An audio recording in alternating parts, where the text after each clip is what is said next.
A couple pieces of business before we get to start. I have never had the opportunity to do this, so my mother is here, which has never happened before, because we're from Chicago. So Mom, if you could raise your hand real quick so everyone can see that you are here. And also, real quickly before we start, I know you're eating slows, and they were really impressed with the number of people that came here, and I said it was for the food. So I know you're not really here for me, so I appreciate that. But if you could, for a second, do an experiment for me, and everybody take your hands and place them in front of you, palms up, and hold them there until I tell you to stop. It'll be the longest 15 seconds of your life. Man, that brisket looks good, right?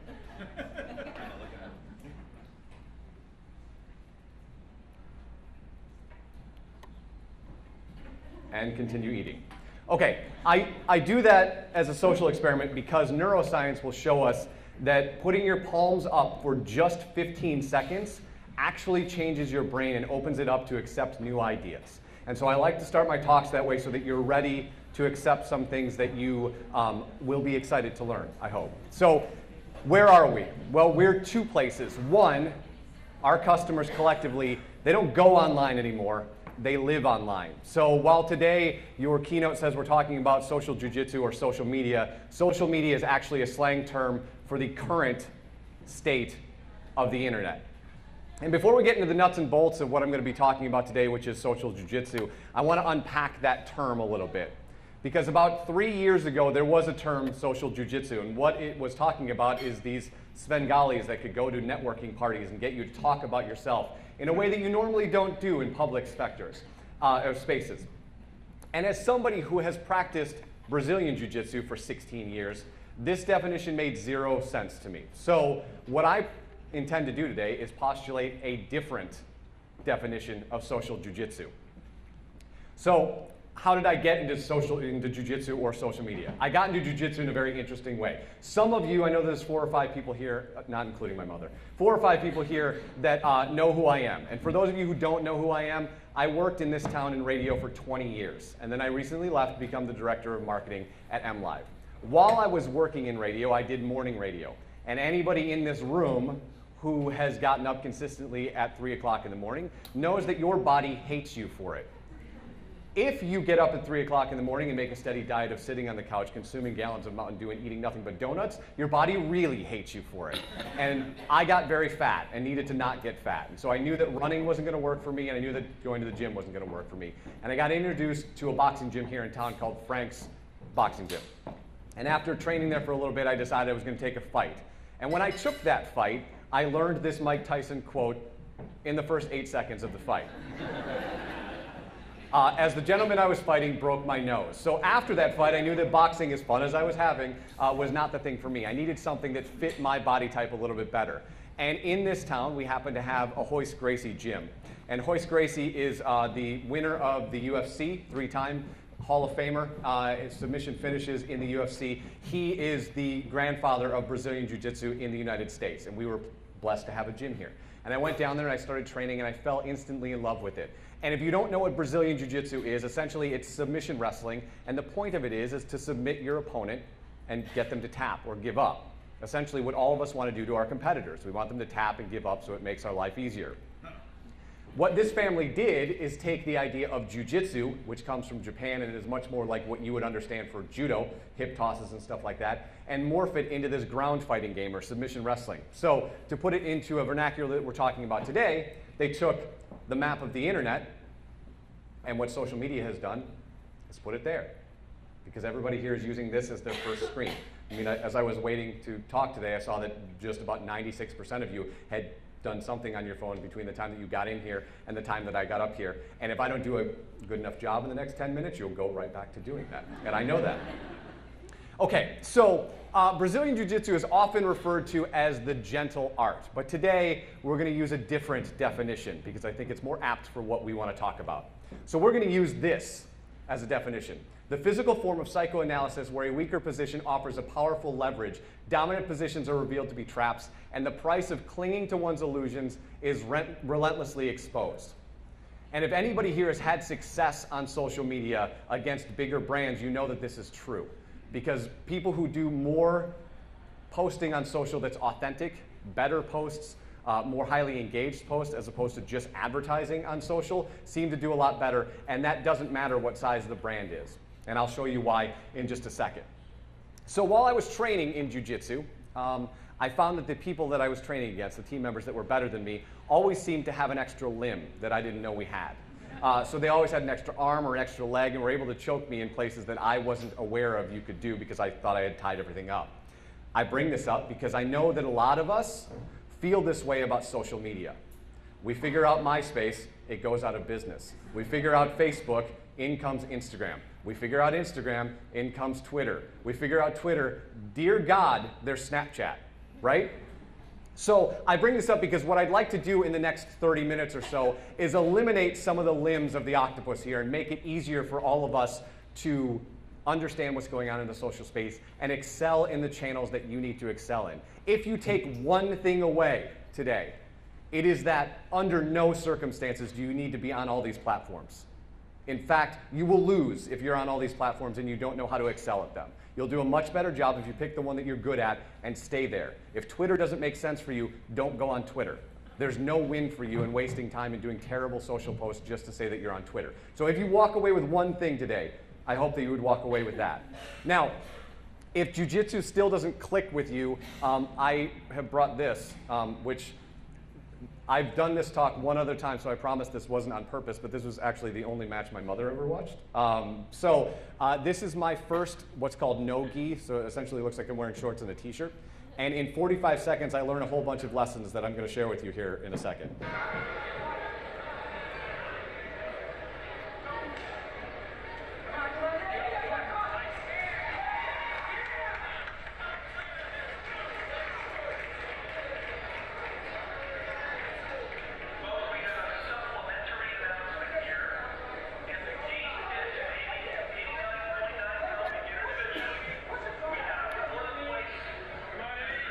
So right here, I'm going to try and submit him, and I miss.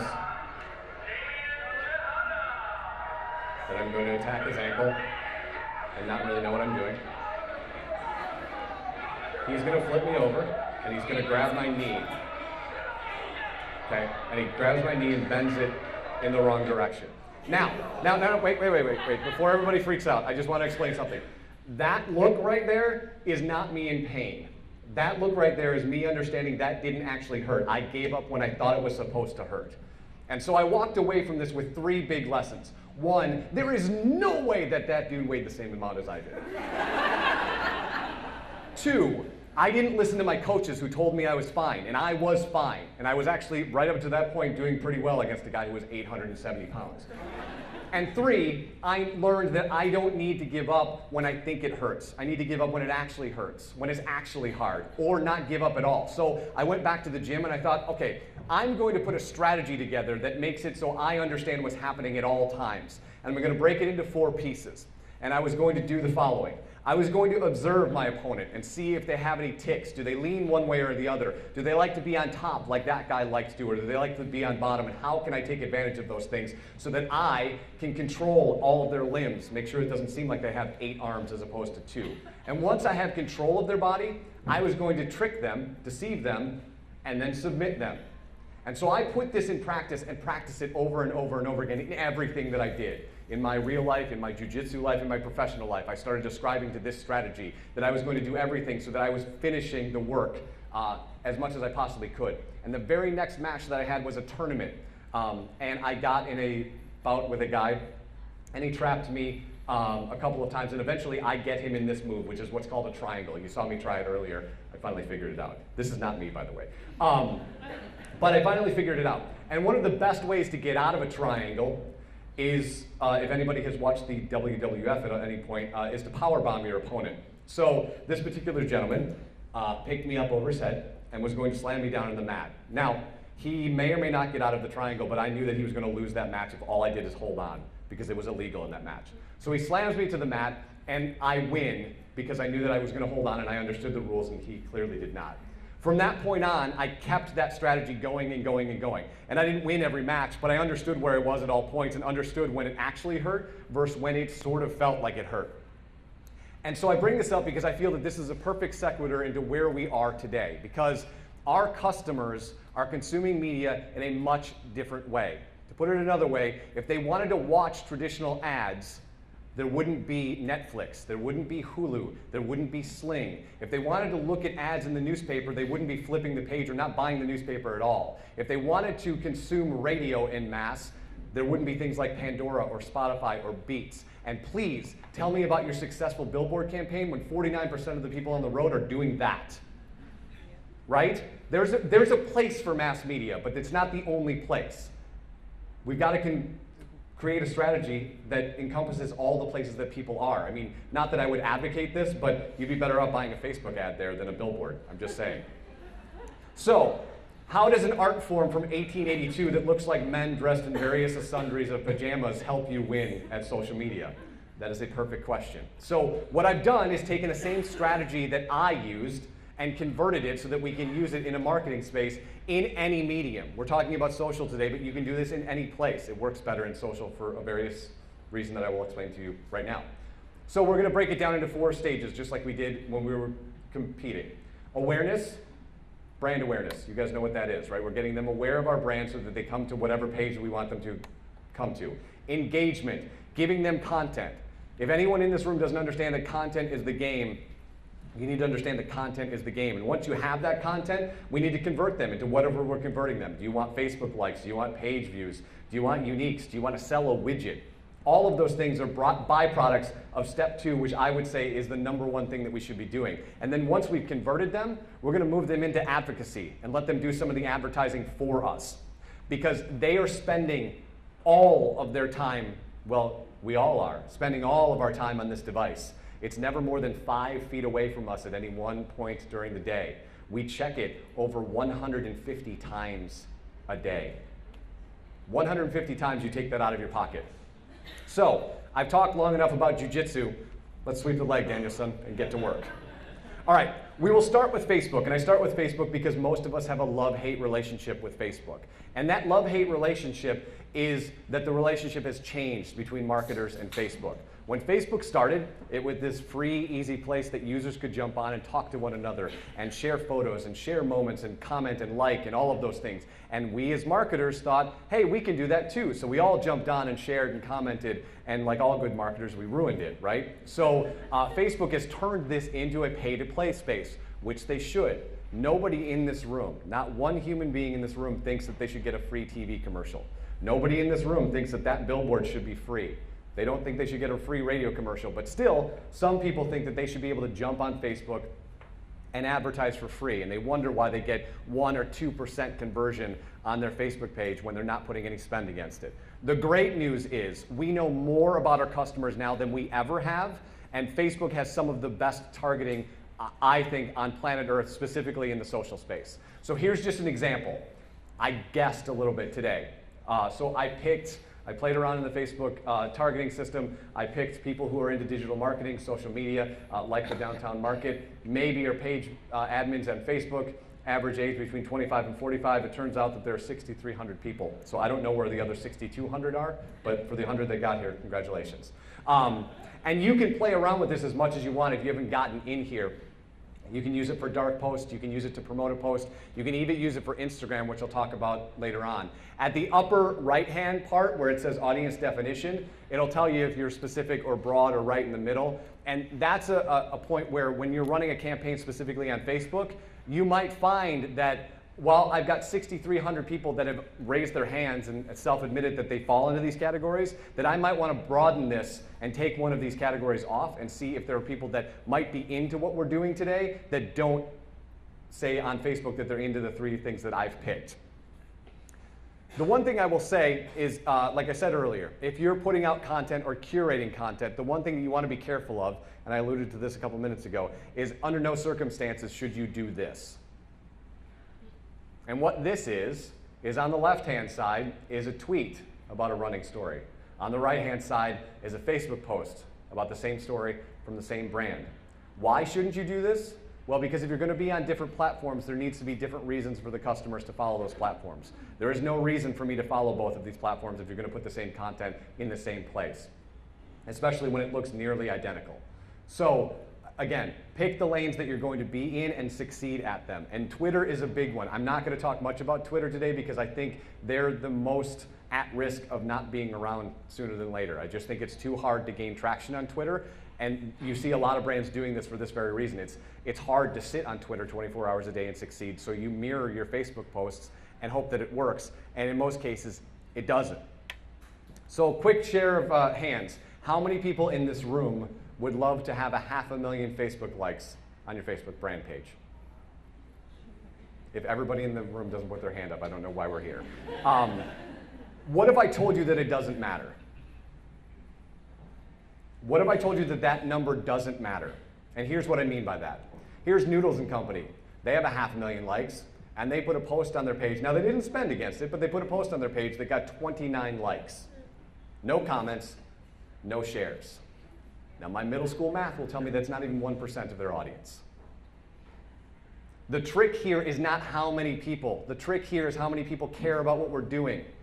The trick here is putting up engaging content that people want to read and consume and share with their friends. It's not getting the most likes, just like it's not getting the most page views. It's not getting the most uniques. Those are metrics that are necessary to measure, but those are not, I don't believe those are not the metrics that you can say that you're successful at. Because I can show you page after page on any brand that you would like that has 500,000, 1 million, 2 million. They may have bought most of them, and they get no engagement. So what are they doing here? Because if this was my brand, or I was telling this brand what to do, as opposed to putting up this vanilla post about, hey, are you running in a big race that doesn't have a name this weekend? Good, we're here for you. Check out this article that goes to Runner's World. What I might do in the digital space is go, hey, runners, here are 7 reasons that you should carbo load the night before a race, with a link to a blog post on Noodles & Company's website. When you click that link on the Noodles & Company website, it pixels your phone. And when that pixel knows that you're at your race, it's going to serve you a coupon, giving you $5 off a dish at Noodles & Company. That's the stuff that we should be doing. They don't want to be advertised to. We know that. That's why we have DVRs. We don't want to watch commercials. We want to be talked to like human beings. And one of the things, if you're a brand or managing a brand that makes some content but curates a lot of the content, which a lot of us have curation issues, there's a platform on Facebook called Signals that I think is groundbreaking and fantastic. So this is what it looks like, and if you go to signals.facebook.com, you can sign up. On the left-hand side here is the trending that you will see on your right-hand side in the live version of Facebook. But some of these have not shown up in your right-hand side just yet. And they also have an emerging. So you can click on these and see what things people are starting to talk about that's going to end up in the trending. This is a great trick for organic traffic on Facebook because you essentially can inject your brand into a conversation before it hits scale. So think of it like this. It's either insider trading for curating content, or it's starting the Indianapolis 500 at lap 250. The other thing that they have is you can see what people are talking about in specifics, not just the content that you're seeing here, but by person. So here is public figures that people are talking about as of yesterday. So they're talking about Alec Baldwin. They're talking about Quentin Tarantino and the New York police wanting to boycott his new movie. You can see in sports. Now, the thing to note about Signal is it doesn't tell you if it's positive or negative. So while Quentin Tarantino is up and is 36% of the total conversation about actors, it doesn't tell you if it's positive or negative. You kind of have to click on the name and you'll see what people are saying. Sports teams. And then you can break that down into quarterbacks. Major League Baseball is up there, and they've got a couple other things. So Signal is a great thing for curating content. And if you haven't had a second to jump in and play around with it, I would highly suggest doing it because I have seen a 100% increase in my engagement organically by using this platform. Now, a word of note, it takes some timing, right? So if you don't have time to sit on it, you might not have time to succeed at it. So this is something that I try and do once a week where I set aside some time and catch a conversation that I find interesting that I can interject myself into. So now that we know some new things that we should put on Facebook and how we can curate content, we got to figure out how we're going to talk to our audience on Facebook. What sort of ways are we going to advertise to them? And if your brand or the brand you're talking to is not using video, I'm going to tell you this probably 11 times in the next 20 minutes. You are clinically clinically insane, okay? Clinically insane. They are getting 4 billion views a day on Facebook native video. They are up 400% year over year because of one thing that happened last summer, the Ice Bucket Challenge. As soon as the Ice Bucket Challenge happened, Facebook knew that they had a product to sell. And they have been doing a great job of selling that.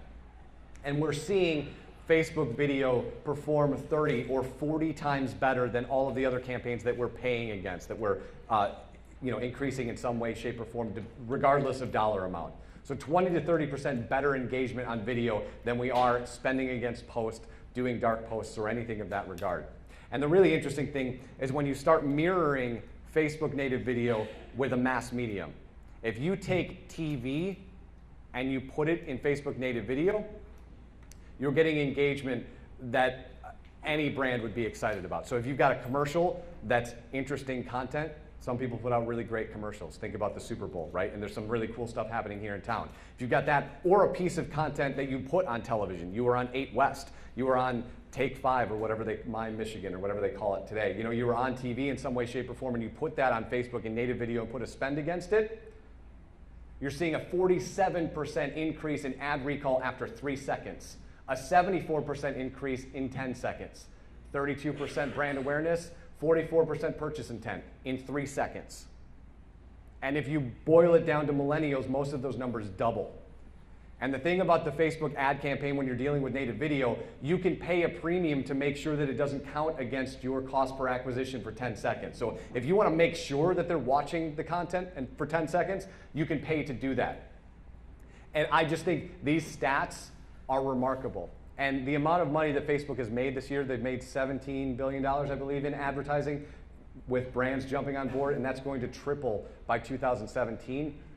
This is a platform that if you're not spending money on, you should play around with it. And I'm not talking thousands of dollars. I'm talking $20, $100. I haven't spent more than $100 on a campaign that we've done, and the numbers that we're seeing are insane. And so if you've got a client that wants to spend more than $100, there's some huge wins on Facebook. And as Sheryl Sandberg said, they're having a Super Bowl on mobile every day. 400 million views, billion views a day. That's an insane number and something that we should all be jumping into. The other thing that happened 2 weeks ago is Facebook was talking about the dislike button. The dislike button was coming. Now, it's currently being beta tested in Spain and I think Japan, and it looks like this if you haven't seen it. It's not a dislike button, it's a series of emojis. Like, love, haha, yay, wow, sad, angry. And most marketers look at this and you have one of two reactions. Oh no, here come the emojis.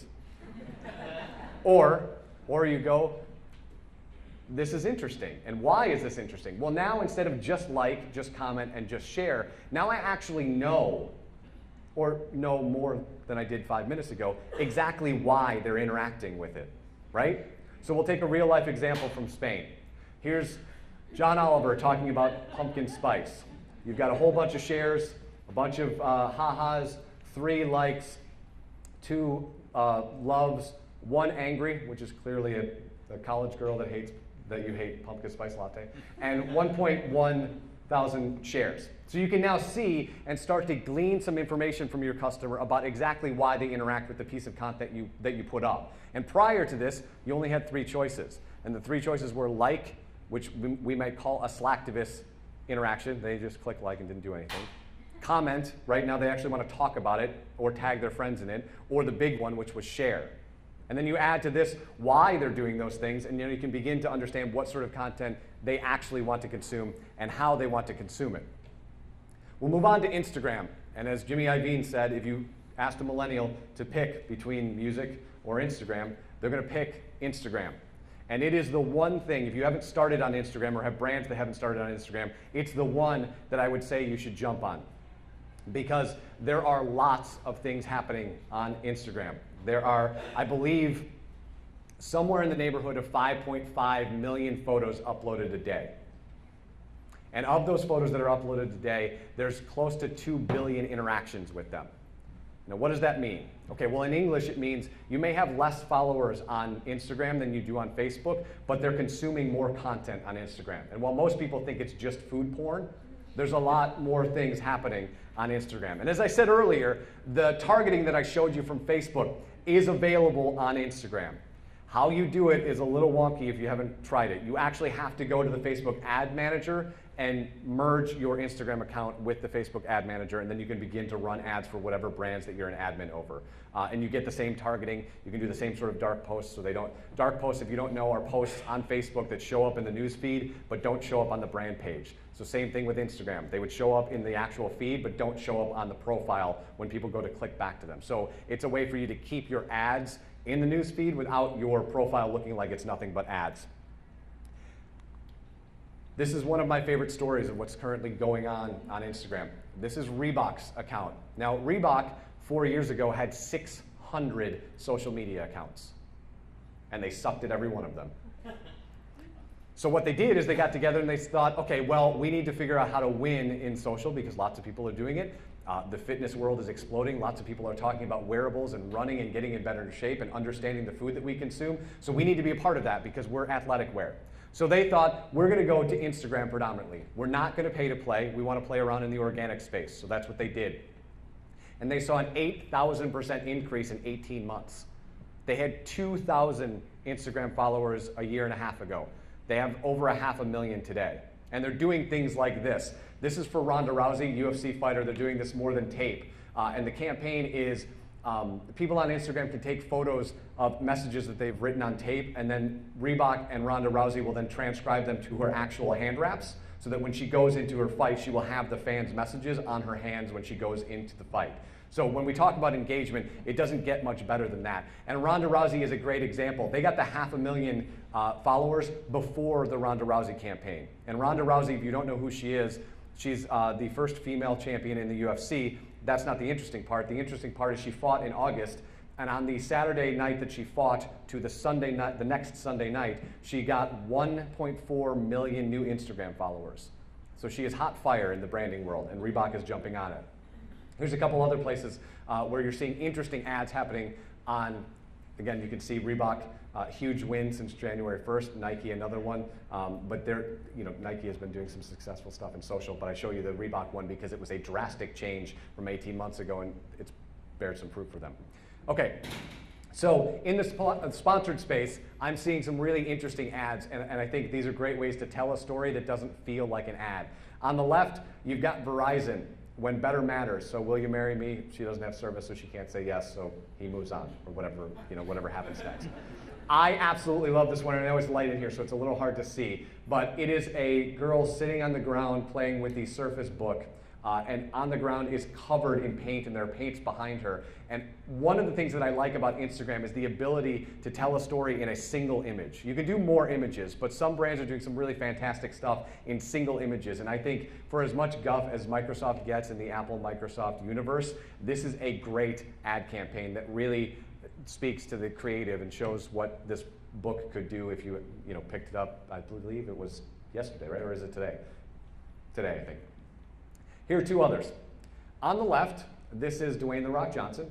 He has, if you want to read the text, you can, but I'll break it down for you. He put up a 15-second trailer for a TV commercial. Let me say that again. The Rock put up a 15-second trailer for a TV commercial. So when we talk about mass media, and lots of people like to talk about the death of all these mass medias, and it's not a death, it's just a disruption. It's a change in the way that we consume it. This is a change. The Rock got 145,000 likes for a trailer for a TV commercial. If you told me that 6 months ago, I would tell you you were insane. Nobody's going to like a trailer for a TV. They're just not that interesting.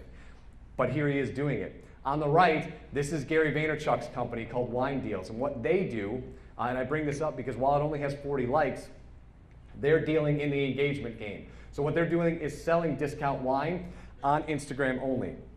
So in the wine world, if those 40 likes turned into 40 bottles of wine, or better yet, 40 cases of wine, they don't need 145,000 likes. You don't need 145,000 likes. You need people that are buying stuff with compelling content. These two. Starbucks is another great one. If you're looking for visual imagery and a way to tell a story, they are, in my mind, the best in the coffee world and probably one of the best brands to be able to know what their brand is and tell the story in a single image. I mean, there's no ad here, guys. This is why morning exists. I mean, aside from their logo at the top, there isn't really even branding inside the image. I put the other one up because it's Voltron. I mean, come on. No, seriously, I put the other one up because there's some interesting stuff happening in Facebook and Instagram. You cannot see it here because I couldn't get all 121 comments, but you can see it in the Ronda Rousey post. All 121 comments of Voltron are this, guys. It's users tagging other users. And that's a huge opportunity for us to jump in that conversation and talk to them. This is literally people inviting their friends to this party. And every brand has an opportunity to jump in and talk to these new people that have not followed that account. So that's all that is. It's 121 people's names excited about a plastic Voltron toy. And why shouldn't they be? Okay, but again, I've said this in a couple other talks, but I mean it. In this day and age, when you've got the opportunity and you see the people's names, this is literally like it's 1941 and we're not answering the phone. I know that this is heavy lifting. I know that it's hard to succeed at this because it's different than what we've been doing. There's no doubt in anybody's mind that it's easier to design that billboard and walk away than it is to spend all day long answering these people's names. But which one of these do you think will bear more fruit when you're talking about dollars at the end of the day? We spend all of this time creating the TV commercial, creating the newspaper ad, creating the magazine ad, creating your even your digital campaign. And then what do we do at the end of the day? We go, hey, Jimmy, nobody posted on the Facebook page today. Can you take care of that? And then we wonder why we're not seeing the success on Facebook. This is a real job that somebody needs to do, either in your organization or hire it out. And we will move on to the scariest ghost on the block. Some people love Snapchat. Most people, though, will answer things like, I don't get it, or this is where the kids sext, or I don't know why people use this thing. But let me tell you, there's a different explanation here. One, as I referred to Twitter earlier, you can see that by and large, the beloved millennials that we would all like to put in a basket and take home to our brand, they're using Snapchat more than Twitter. Now, some of it is about the DIY-ness of Snapchat. Some of it is about the look behind the curtain of Snapchat. But if you look at it from a communication lens, if you use the model of human communication, on Facebook, on Twitter, on Instagram, on LinkedIn, everything we post is saved forever. Forever. Right? And if any of us have kids and we're putting our kids on there, theirs is saved forever too. And they don't even have a voice in that. Right? So these posts on Facebook and Instagram and Twitter follow you around to first dates. They follow you around to depositions. Not that I would know. They follow you around to job interviews, right? So some of the allure of Snapchat, and literally right before I started talking, the woman I know that works for the University of Michigan as their social media manager, started a campaign on Yik Yak with the University of Michigan. So some of the allure here, guys, is the ephemerality, the idea that it's here and then it's gone. They can have a conversation with their friends and it's gone. They are recording this talk, but let's say they didn't. When I'm done talking, you got what you got out of this. When you're done having lunch with your friends, you got what you got out of that conversation, and then it's done. People like that. They don't want everything in their life recorded. So that's where they're flocking to Snapchat. 100 million active users. Active being the key term. There are a lot more users on the platform, but 100 million active users. 2/3 of them are creating content every single day. To put that in perspective, it's 9,000 photos a second. To put that in perspective, if you had 10 years to do nothing but look at snaps, you wouldn't be able to consume all the snaps that have happened between the time I started talking and right now. There's a lot of stuff happening on Snapchat. Now, if you haven't played around with Snapchat, we'll go through some of the slides, right? So this is what your user ID looks like. I'm actually using this a lot more for business, and before you laugh at me, let me explain. I'm using this a lot more for business than I thought I would, because I just hate having to remember to carry around business cards. I just never remember to do this. I do this though, and if somebody snaps a photo of that image, they have all my contact information. And I think that's a really interesting way to start to do business. And you can send messages via Snapchat. You can obviously send snaps via Snapchat. But the ability to connect with one another, and I know LinkedIn had a product that was like this that didn't really work out, but I find that this one's working a lot better for me. If you haven't seen what the platform looks like, so you've got at the top this platform called Discover. This is their publishing arm. And it is the culmination of everything mass media. So there's long form written content, there's videos, there's short form, there's quizzes, there's did you knows, whatever sort of content that you would put up as a publisher, it's there to consume. It's up for 24 hours and then it's gone. You can see Cosmo at the top. They have reported that on a daily basis, they get 3 million people checking out their Discover platform. I promise you on a daily basis, there are not 3 million people that buy that magazine. I promise you that. So below are the people that I'm following. The live story is in the middle. You can see it in a different view. Discover started as its own page. It still is its own page, but they found that extra swipe kept people from discovering it, so they moved it back. One of the brands that isn't doing such a great job on Snapchat and will likely be removed probably by the end of the year is the Food Network, because they're just not understanding the way to use the platform. And that's a really important thing when you're using these social mediums, is that you understand how to use the platform. People aren't going to Snapchat. If you're a Food Network fan, you'll understand this joke. If not, I apologize. It'll be over in 3 seconds. People aren't going to the Food Network to watch Ina Gardner cook. That's just not why they're going to Snapchat. You've got to do something a little bit more ingenious. This is Kanye West. And if you watch MTV or you watch the Video Music Awards this year, you know that Kanye West announced that he's running for president in 2020. Don't everyone get excited all at once. That is not why I bring this up. I bring this up because the VMAs, as a television broadcast, saw 5 million viewers. Meanwhile, if we go back to the live story, right, that I taught one step down, the live story, the VMAs had their own live story that was running that same night. And so it was curating people's snaps of what was happening on stage. And the snaps of, remember, 5 million people watched the television broadcast, which was way more expensive than the Snapchat. On the Snapchat platform, on the live story, they saw 35 million people view his snaps for the live story. 5 million people for the television show, 35 million for the Snapchat. They've added gamification, so the app is evolving, so people that want to win awards, you can win some awards. They've added lenses, so you can play around with what your face looks like on Snapchat. I bring that up because October, right now, they've opened that up to advertisers.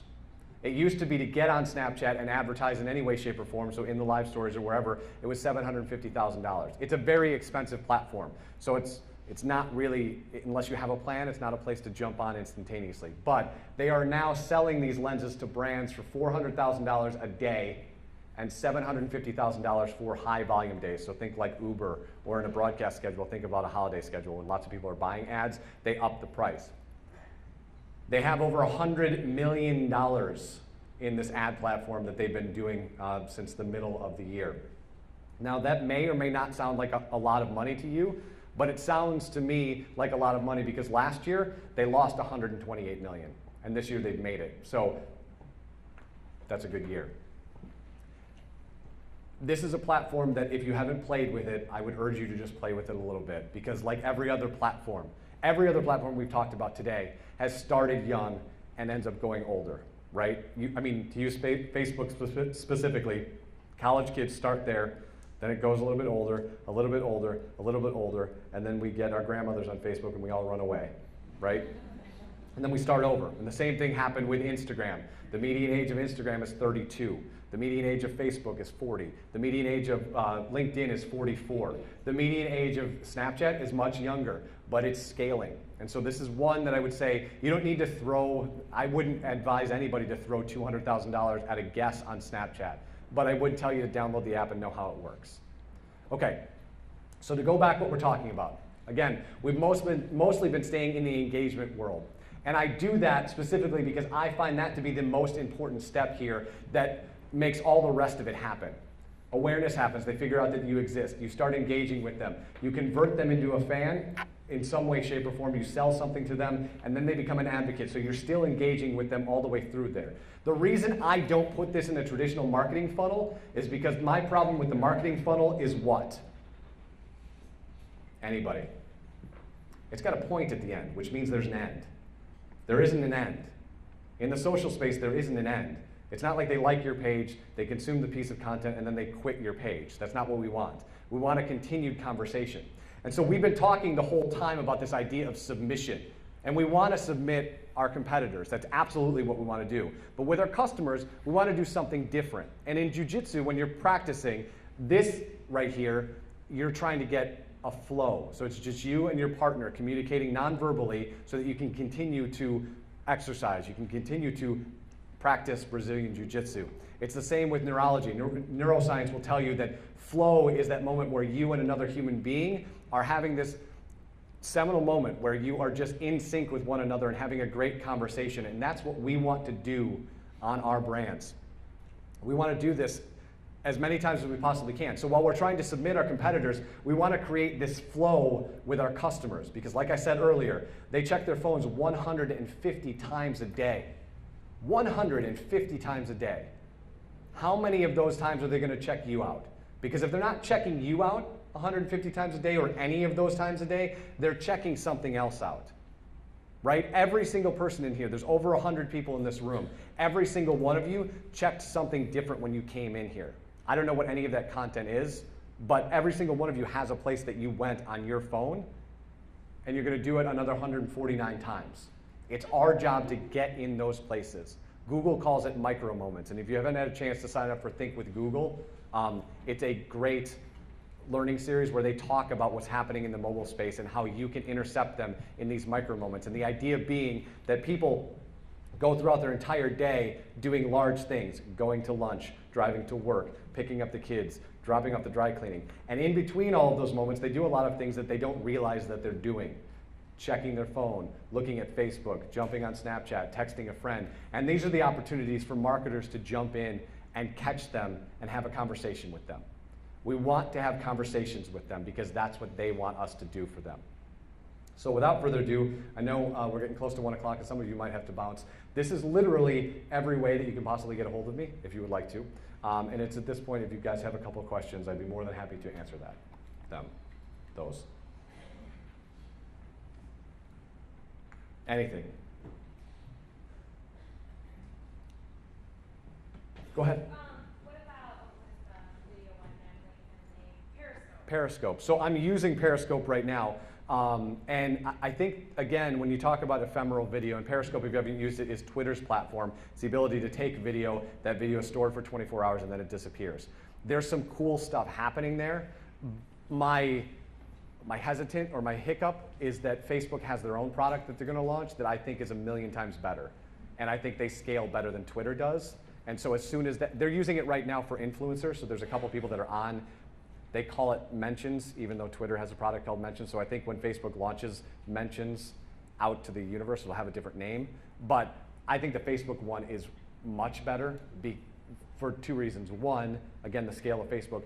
And two, it happens right in Facebook, so you can see all of the questions.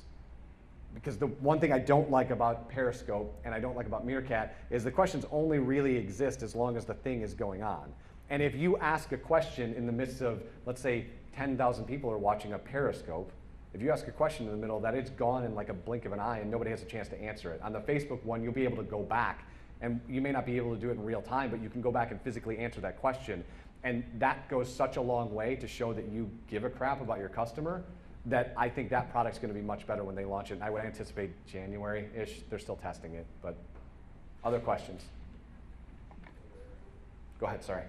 What have you heard about Facebook becoming a shopping platform? I read that. So they do have the ability to do some shopping. You know, their goal, like any other goal, I haven't said this publicly, but I have the belief that their goal, because they've been name dropping Reddit, their goal is to actually be the front page of the internet, right? Not a kitschy catchphrase. They want us to spend all day, every day on there. So they've got plays to figure out how to be a bank. They obviously want to be in the e-commerce space. And I think Facebook with the e-commerce and there's a platform coming up called M that lives in the Messenger world that's going to be like their version of Surrey. And when you combine those two things together, that's going to be a really, really powerful thing for users to be able to just talk to Messenger and go, hey, I was wondering, is there any great barbecue places in Grand Rapids? And it sends them to Slows. And so I haven't had a whole bunch of time to play in the e-commerce space, but when you partner that with the ability for the user to ask them questions, much like 3 or 4 years ago when we were all trying to figure out how to win at SEO, I think you're going to see the same game, is how do you win it at being the thing that comes up when they want whatever it is that you do. Other questions? Go ahead. You say you're not a huge fan of Twitter. Can you elaborate a little? Yes, so let me step back a little bit. I love Twitter, personally.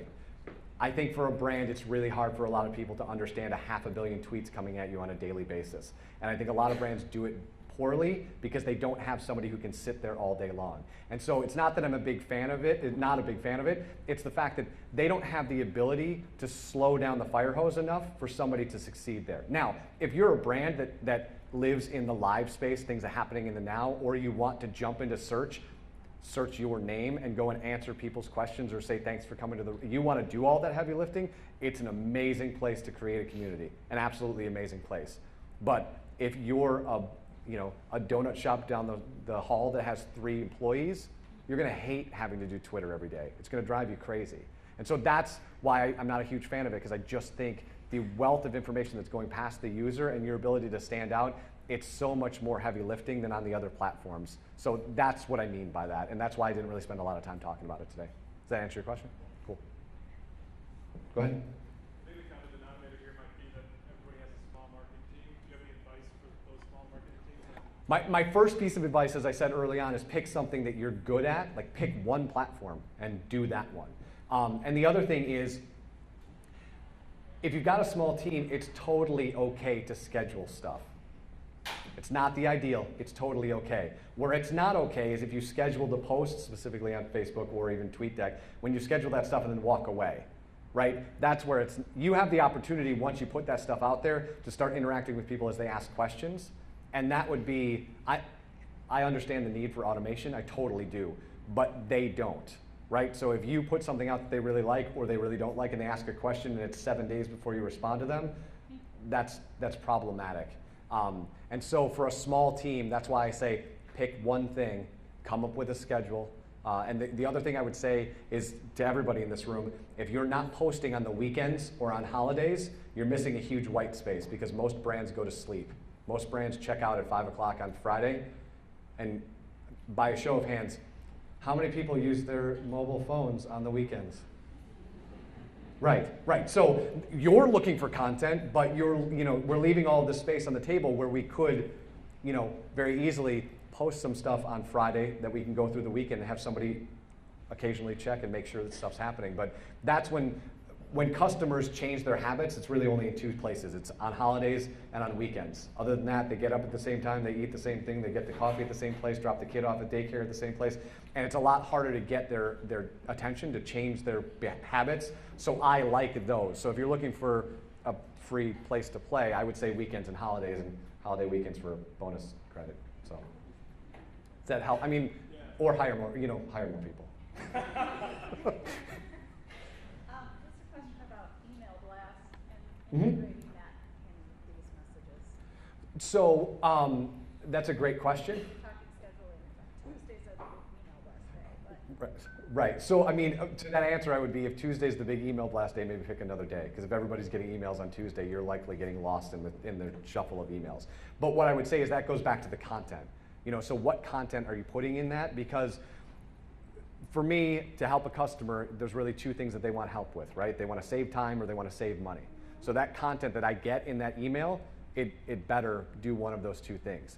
If I get an ad, I might never open it again, right? If the very first thing I see is buy one, get one free, whatever, and if it's something I'm only sort of interested in, because I get a lot of that stuff and I probably open 4 of them that I really care about. And I think a lot of us in the room are probably the same way.